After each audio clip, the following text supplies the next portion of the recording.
pide limitar la prueba a los hechos específicamente. Y por otro lado dice que yo limité la prueba en cuanto a los hechos. O sea, no lo entiendo. Está la descripción de los hechos, está específicamente planteado, pero nos habla del testigo A, nos habla, digamos, cuando supuestamente eso es ajeno a los hechos. Entonces, o hablamos o no hablamos. Esto es el contexto. Después, obviamente, el tribunal está en todas las de la ley de decidir incorporar o no incorporar alguna prueba, porque entiende que no corresponde para esta causa. Pero eso todavía no se ha sido resuelto. Se ha tenido presente toda la prueba, la pedida por la Fiscalía como por las... no en cuanto a los testigos, ¿no? Pero en cuanto a la incorporación por lectura y demás. Entonces,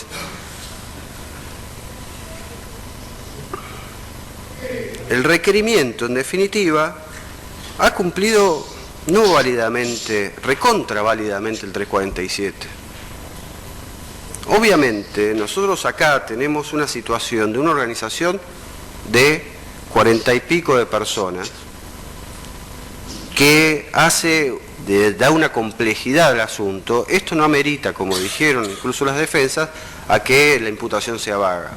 No, se utilizó para cada uno escuchas específicas, que a esas escuchas la defensa le asigne una situación distinta de la asignada por el fiscal.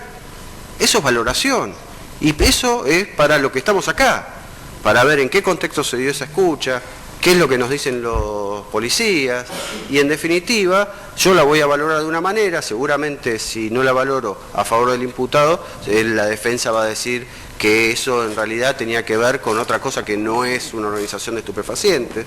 Pero por eso, ¿dónde es eso? En el momento del debate, en el debate, pero en cuanto a la discusión final, los alegatos. Entonces, todo lo que me pasé escuchando acá fueron alegatos.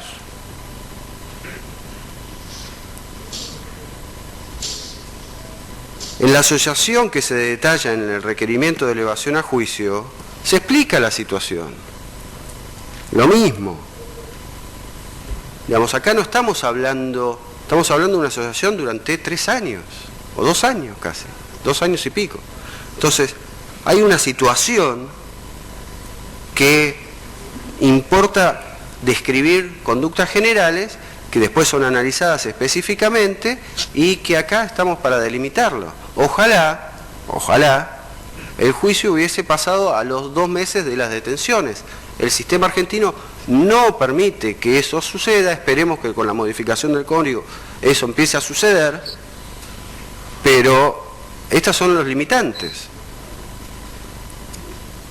Entonces, todo lo detallado en la cuestión, en la nulidad del requerimiento que planteó la doctora Fechino, son cuestiones de hecho y prueba que van a ser debatidos en este debate. Las falsedades a que alude son cuestiones que son mínimas o son 3 renglones dentro de un requerimiento que tiene casi aproximadamente 200 fojas. Entonces, ¿de qué estamos hablando? ¿Que puede haber errores en un requerimiento? ¿Eso lo hace nulo? No. ¿Eso afecta a la valoración? No. ¿Que no estén de acuerdo con la valoración que se hace? Que no estén de acuerdo. Para eso están los recursos en instrucción, la apelación, la casación, pueden plantear la oposición de la elevación a juicio, pueden plantear excepciones en el 354, pero acá no, ya pasó esto. Nadie tildó de nulo el requerimiento, salvo la doctora Fechino, hasta el 354, pero en el 349 no. Y además pone en cabeza del Ministerio Público, a través de la Procunar, cuestiones que no hacen de conversaciones con el fiscal, no hacen a cuestiones preliminares, por favor. Yo he tenido conversaciones con todos los defensores acá, antes de llegar a este debate. Con todos. ¿Y qué? ¿Vamos a decir qué conversamos cada uno? Lo único que falta.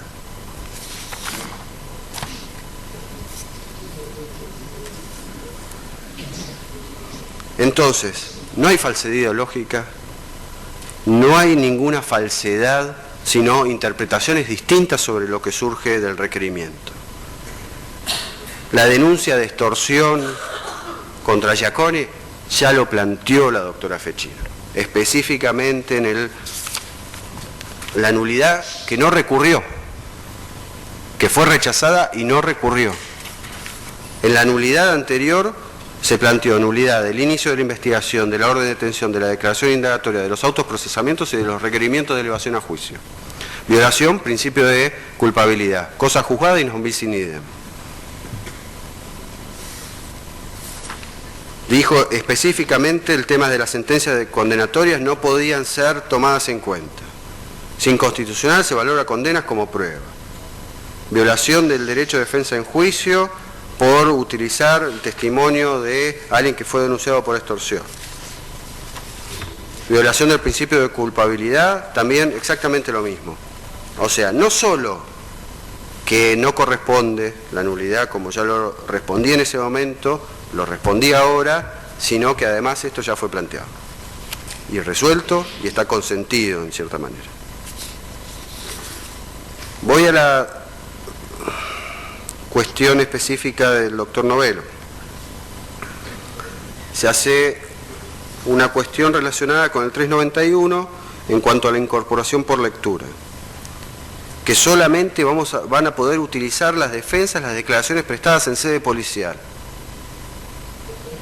Otra vez, vamos al juicio, discutamos, pero no discutamos cosas que afectan, digamos, es como que yo no lo deje preguntar, que no nos dejen preguntar, directamente nos vamos. La Constitución dice que tenemos que estar acá, sosteniendo una acusación. ¿No me van a dejar preguntar? No puede el tribunal no dejarme preguntar. Puede específicamente alguna pregunta, pero que no pueda hacer preguntas relacionadas con lo que dijeron los testigos en la instrucción porque fueron llevados, porque las declaraciones se tomaron en sede policial y la Fiscalía de Instrucción había consentido esa forma de instruir por parte del juez. Es una locura. Si la defensa puede acceder a preguntar a través de esas declaraciones o los informes que se pretenden, que se hacen mención, la Fiscalía va a poder, puede, hay un principio de igualdad, digamos, nosotros tenemos los mismos derechos, el debido proceso es para los dos, no es para uno solo, lo ha dicho la Corte y no necesito repetirlo. Si el tribunal entiende que esas declaraciones no se pueden utilizar para contrarrestar lo que dice un testigo en sede tribunalicia en este momento, en todo caso será para los dos. Pero nunca para uno sí, para el otro no. Es una locura.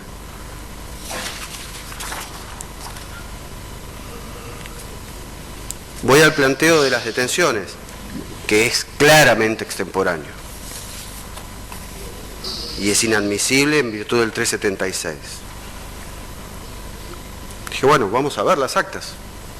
Punto 11 y punto 10.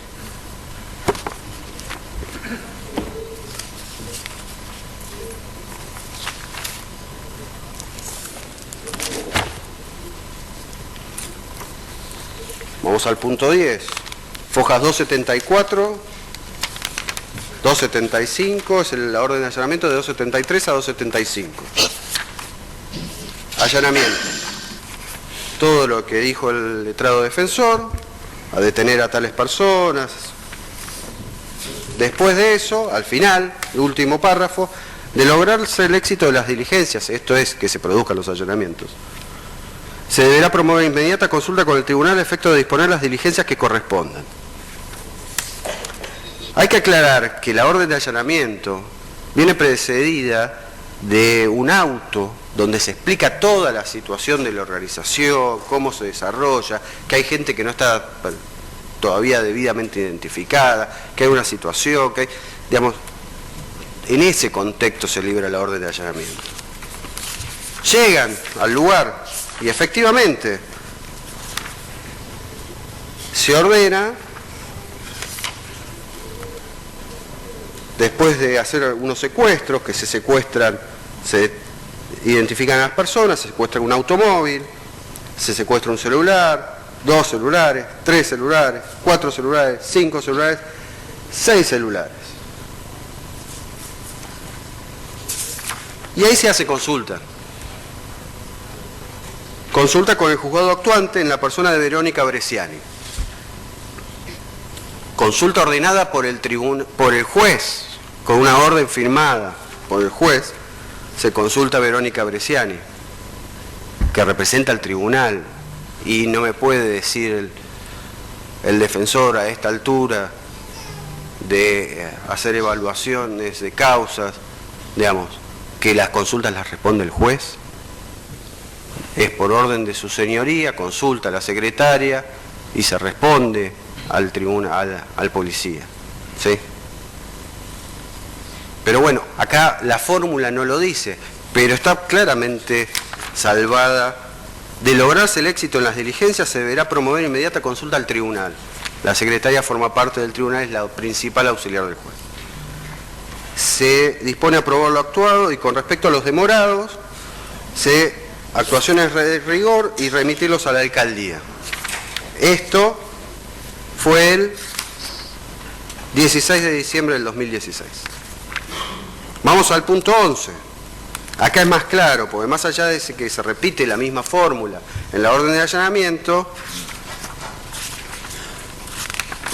aclaremos que estos allanamientos eran en jurisdicción extraña, ¿no? Específicamente dice que siendo atendido por Verónica Bresciani, quien luego de interiorizarse los pormenores de lo realizado hasta el momento y con anuencia del juez dispuso la detención de Hermosa Cosme y Montañés Santos Alberto. Sí. Y acá, si quiere leo, pero son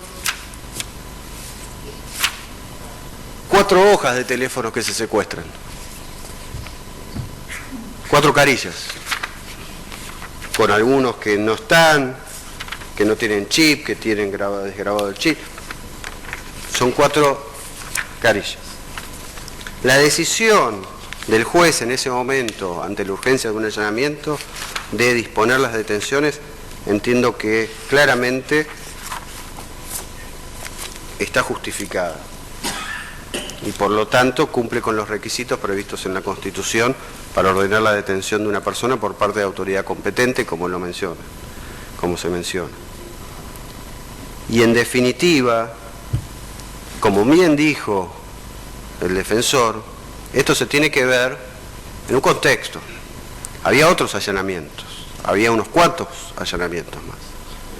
En esos allanamientos se secuestraron cosas. Lo que pasa es que las defensas obviamente no quieren relacionar lo que se secuestró con sus personas.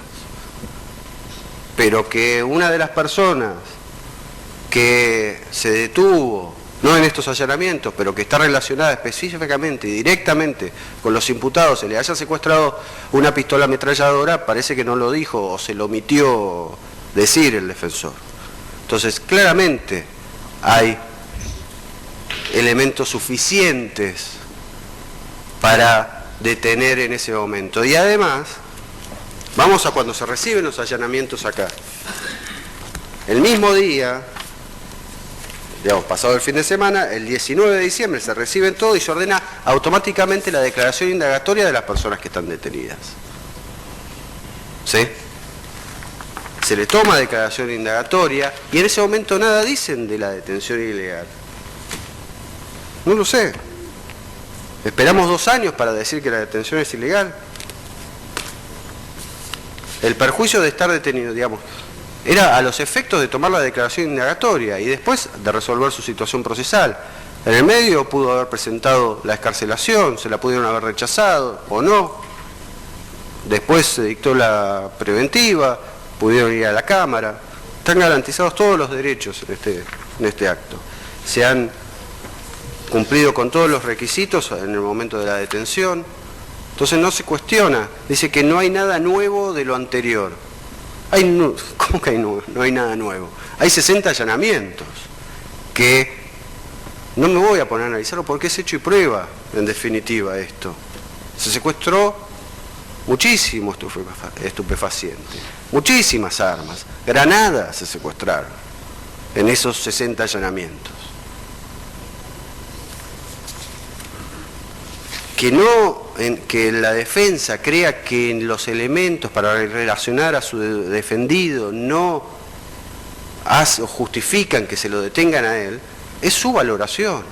La valoración del juez fue otra, la del fiscal fue otra, y hoy estamos acá para definir de una vez por todas cuál fue la correcta.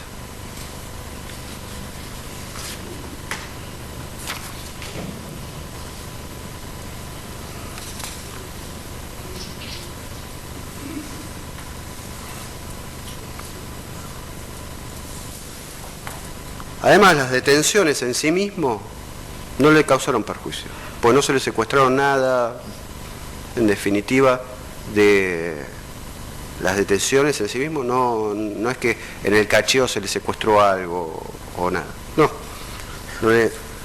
en definitiva no hay nada de eso que se haya valorado, relacionado con la detención en esta causa.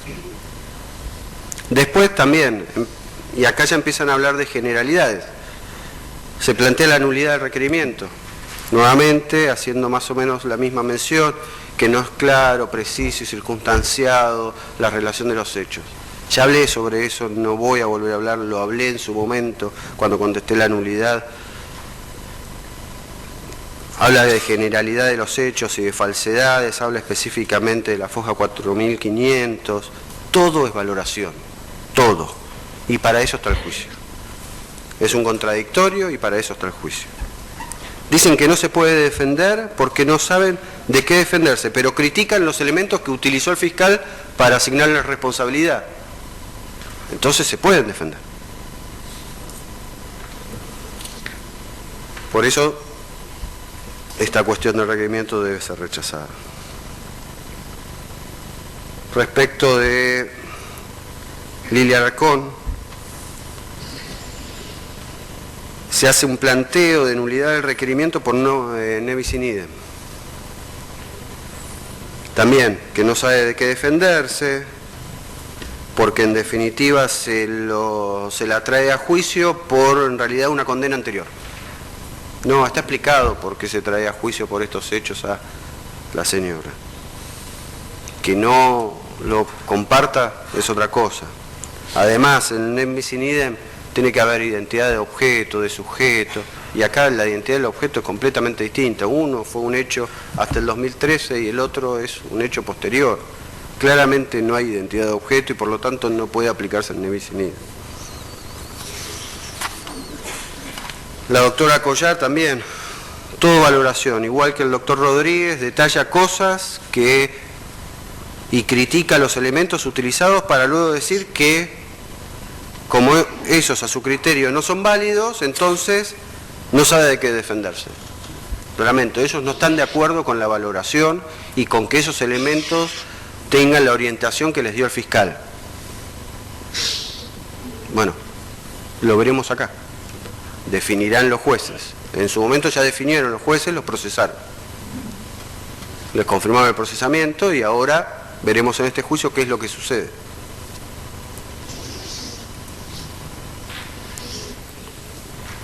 Y después, bueno, en el mismo sentido se han adherido los distintos defensores que tuvieron el uso de la palabra al final y demás. Me queda por evaluar una sola cuestión, y que es que a pesar de que interrumpí porque no había anticipado a qué iba su alegación en cierta manera. Pero el doctor Iglesias nos habló de la situación de su defendida y creo que por las características de este juicio y lo que puede llegar a durar y lo inconveniente que puede ser, en base a lo que dijo el señor defensor, verdaderamente me puse a analizarlo, pues si no, meramente son cuestiones que podría haber omitido. Pero por las características de este juicio, a ver, si fuese un juicio corto, verdaderamente hubiese dejado pasar la situación para definirla al final, pero como no sabemos cuánto tiempo se va a extender este debate, verdaderamente dije, bueno, voy a tomar lo que dice el doctor, vamos a analizar bien la situación, más allá de que obviamente hay soluciones alternativas al debate que fueron analizadas en forma anterior a llegar a este debate, por eso digo que hablé con todas las defensas, y era una cuestión que ya nos venía dando vueltas. Entonces dije, bueno, vamos a analizarlo, si tengo elementos como para verdaderamente entender que se da un supuesto de falta de acción, en el caso de la señora Bongiorno. Y creo que el análisis que hizo la defensa es correcto. Creo que es correcto. ¿Esto qué quiere decir? ¿Que estoy analizando pruebas? No. De lo que está probado, específicamente entiendo que la situación particular y específica del aporte que está probado que se hizo por parte de la señora no llega a cubrir las necesidades de una participación secundaria. Entonces, ¿esto qué quiere decir? Que no tengo por probado lo que la prueba, en definitiva, que lo que se probó. No, eso es todo. Claramente entiendo la situación. Pero creo que, como dije al principio, en situaciones como esta, que hay situaciones que en causas tan grandes, que lo ideal, digamos, por ahí son otros tipos de soluciones como abreviados o soluciones individuales, que nuestro código no las tiene, lamentablemente. El código nuevo prevé poder resolver situaciones antes del debate con imputados en forma específica. Nuestro código no lo tiene, el sistema creo que ahí falla, el actual, pero se va a solucionar por lo menos en algún tiempo. Y en base a eso yo creo que esa hubiese sido la solución si hubiese tenido la herramienta. Entonces, ¿para qué prolongar? Y ahí sí se da la jurisprudencia planteada por el señor defensor en cuanto que este tipo de cuestiones son procedentes para evitar un desgaste jurisdiccional innecesario. Porque esa jurisprudencia yo la comparto también. Entonces, si vamos a hacer todo esto para llegar al mismo resultado que plantea, porque yo entiendo que no puedo superar eso con lo que se va a dar en el juicio, ¿y para qué vamos a exponer a una persona a todo un proceso en definitiva? Entonces, en ese sentido voy a compartir y no me voy a poner a reiterar toda la doctrina, todos los argumentos de la defensa, porque creo que con la consideración que hice relacionada con que los aportes, en definitiva, nos llegan a satisfacer lo que nos pide el Código en el artículo 46 respecto de la participación secundaria, es suficiente para complementar y entender o que el tribunal entienda fundado mi dictamen. Entonces, en ese sentido, voy a propiciar que se haga lugar a la falta de acción propiciada por la defensa de la señora Bongiorno y se decrete su sobreseimiento. Obviamente se declara abstracto la situación planteada después relacionada con la nulidad del requerimiento. Así que, entendiendo que he cubierto todo, no sé si el presidente, creo que he cubierto todos los planteos, entiendo que se ha dado por respuesta a todas las cuestiones preliminares.